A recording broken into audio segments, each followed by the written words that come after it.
I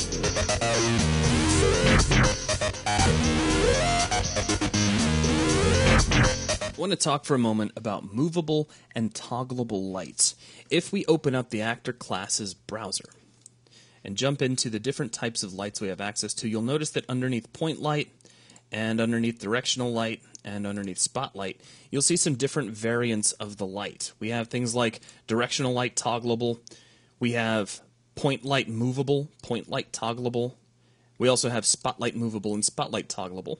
You'll notice there's a dominant light as well, but we'll talk about that a little later. That's actually kind of a special case. All I want to talk about here are lights that can move and lights that can be toggled, because really that's what these are all about. For instance, if we grab a point light movable and add it into the level, we could take that light and move it around via Kismet or Matinee. We could just attach it to a rigid body and swing it around the level, and it would update dynamically. It would become a dynamic light that could move through our level instead of a static light. A toggleable light can be switched on and off via Kismet or any other source. We could actually switch it off with Matinee if we wanted to. Now let's close out the actor class's browser. I have two examples set up here. I have a spotlight that is toggleable. And you'll notice on its icon it's got a little chain hanging down like you could switch it off, just to show you.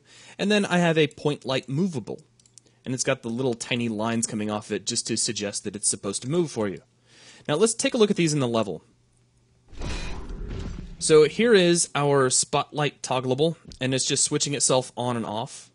If we jump into Kismet real quick, you can see how that's been done. Just on level loaded, we're hitting a toggle action, which is connected to the spotlight. As soon as it toggles, we delay for 0.5 seconds and wrap back around to toggle. So it's just going to do that over and over again. It's a nice way to create a blinking light. And we can stand under it and just engage in the blinking. Now, we have a light over here. This movable light has been attached to a K-actor, which is a dynamic object. So I can grab the physics gun, and I can move this around. And I could take this with me to light up a dark area if I wanted to. Now, that's really all I wanted to do is show you those. The names pretty much tell you exactly what they're for. A toggleable light is something that you want to be able to switch on and off in a level, and a movable light is a light that you expect to be moving around your level. That's going to wrap things up for this video. Thanks a lot.